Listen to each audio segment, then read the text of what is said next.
Hello, welcome to Smartboard 101. I'm your host, Robert Rocha. I'm an instructional technology specialist with the Paso Independent School District. Recently, we've been focusing on how to add interactivity into our Smart Notebook lessons. Today, we're going to focus on a technique called linking. And linking allows a teacher to have all their teaching materials available to them at their fingertips, literally at their fingertips. So let's go and take a look and see how we can link our teaching materials, such as a PowerPoint, a Word document, a web link, and so forth. Let's go and see how that actually works here on our computer. So I'm back at my smartboard, and I have my linking example. If I click on that, double click on it to open it up, I have my Smart Notebook file here. And as I said in previous segments before, anything that's in this white environment is considered an object. And any object in Smart Notebook can be linked to an external piece or different types of materials. And so here, on my first example I have here is a picture of the pyramids. And here I have a web page link. If you notice from the very close there, I have a picture of a globe. And what that allows me to do in Smart Notebook is I can go and click on that globe, and it'll take me to an external website. I click on that, and here I go, and it takes me to an external website that I already predetermined before my lesson. Okay, so I'm going to close that up. And if I go back over here, I have another example of linking here. And notice now that that picture here is a picture of a page. What that allows me to do is it links to a page in this file. So if I go back to my page sorter up here, you're going to see that I have another page here. So when I click on that, it's going to automatically advance me to that particular page. So I'm going to go and click on that. When it becomes the hand, I can click. And it takes me to another page on this file within my Smart Notebook. So I can go back and link between pages. So a lot of times we use this by saying, okay, I have my questions on one page, but I want my answers to be on another. So I can create a quick link between the two pages to go back and forth. And in a few moments, we'll show you exactly how to do that. So, but I'm going to go back to my original page. I'm going to go back to my page sorter here and click on my page here, go back to my original place. And the last thing, or one of my next thing that I have here, is I have a link to what's called an attachment. And if you go back to my tab sections over here, notice I got another paperclip. And that paperclip allows me to attach files within my Smart Notebook. So let's say I had a Word document, I had a PowerPoint.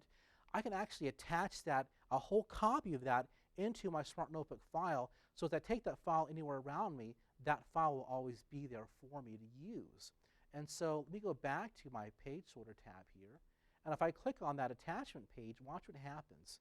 It automatically opens up. Let me see if I can get that to work here. And like usual, things always go a little awry. But let me try again. There it is. There's my hand I was looking for. It went away. It's very sensitive, my smartboard is. So here it goes. There it goes. I'm going to click on that. And there it goes. It opens up another Smart Notebook file that I had within my attachment. And I can go ahead and start writing and using that particular document. So I can even have a Smart Notebook within a Smart Notebook file. So that's also a really great tool that you can use. Now the last one I found very, very handy to use when I was teaching.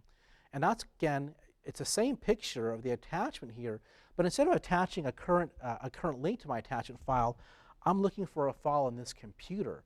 So if I have another file on my computer, I can go ahead, let's say it was a movie, I can click on that link and my movie will come and play automatically. Notice I didn't have to go and search for my particular movie that I was looking for. And so that becomes really handy because you can say, well, geez, not only is all this material at my fingertips, it becomes a time management tool. So now, again, I'm not going back to my computer hunting for all those files. All those files were within my different links that I have here, or they could be found in my attachments tab that I have here. And in another segment, we'll talk about how to add attachments to my particular piece. So let's go ahead and take a look and create our own attachments, or actually our own copies of links to our files in our computer. So what I'm going to go ahead and do is I'm going to go back to my computer here, and I'm going to go ahead and open up a new page. Open up a new page. And like I've done in previous segments, I'm going to go and split my screen here because I want to refer back to my original page that I wanted from. For the sake of time, I'm just going to go ahead and move my objects over from one side to the next. What I'm going to go ahead and do now is recreate those particular links on another page for us. I can demonstrate how those links actually work and how you can perform them in your classroom. So what I'm going to go ahead and do is I'm going to add another blank page. And on this blank page here, like in previous segments before, I'm going to go ahead and split my page. And the reason I'm going to do that is I'm going to take the objects from one side and switch them over to the next. And so the first thing I'm going to go ahead and do is take this picture of the pyramid. I'm going to drag that over to my other piece. Now, if you notice, when I move that picture over, the globe was already there, signifying that there was already a link there. So what I'm going to go ahead and do, I'm going to remove that link first. So I'm going to do my marquee select over my image. I got my marquee select, got my editor there. I'm going to go to my drop-down menu, and I'm going to go to the very bottom. It says link. And when I click on that link, notice on the very bottom left of my page, it says remove the link. So now notice when I went back, the link is no longer there. So let's go ahead and link a new page to this particular website, to this particular picture. So again, my marquee select or my editor is up. I'm going to go ahead and go to my drop-down menu in the upper right-hand side of my screen and click on link. And notice now the first choices that I have here are link to a web page, a page in this file, a file in this computer, or a current attachment. What we're going to do again, like I said earlier, is do a web page. So I'm going to click on web page. And notice now I have to put the web address that's there. And I'm going to go ahead, for just the sake of our camera time, I'm going to go ahead and click on just MSN for right now. So I'm going to type in http://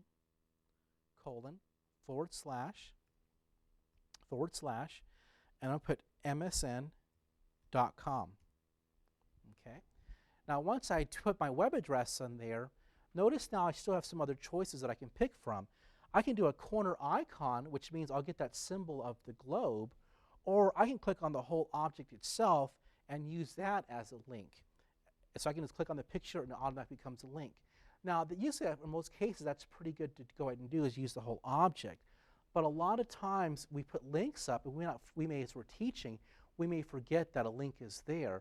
So it's always a good reminder to use the corner icon, so that way you can visually see that there's a link to that particular page.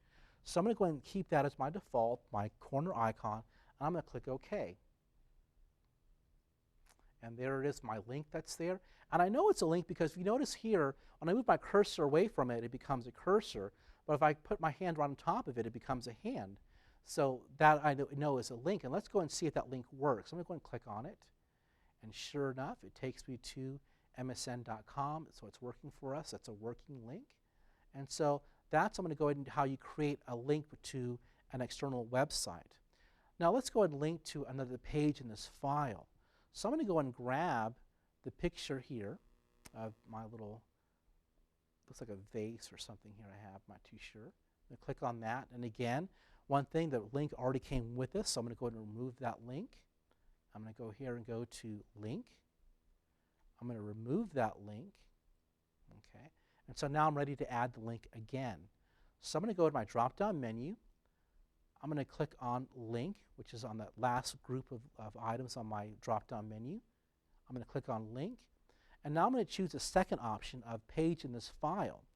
So when I do a page in this file, I get a listing here that says last page, next page, previous page, and it also breaks it down by page titles of when those actual pages were created. So what I'm going to go ahead and do is I'm going to do the last page on this one. So I'm going to link to this particular piece here. And I'm going to do the corner icon, and I'm going to click OK. There I go. And so now, when I take my cursor and I place it and it becomes that hand, I click on it, and it takes me back to that second page that I was looking for. So again, now that actual link is working and it's active. So I'm going to go back to my original page that I had up here and advance back this direction. And so now, the next thing I want to do is take this item, I'm going to drag it over here, and this one, the attachment didn't come with it, which is actually pretty neat. It's actually better for us. So here I've got just another basic image that I have another object. And I'm going to go to my drop-down menu screen here. And again, go to that bottom set of grouping and go to link.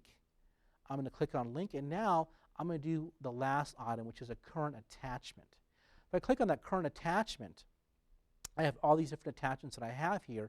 I'm going to go and click on these ancient Egypt timeline. Click OK here.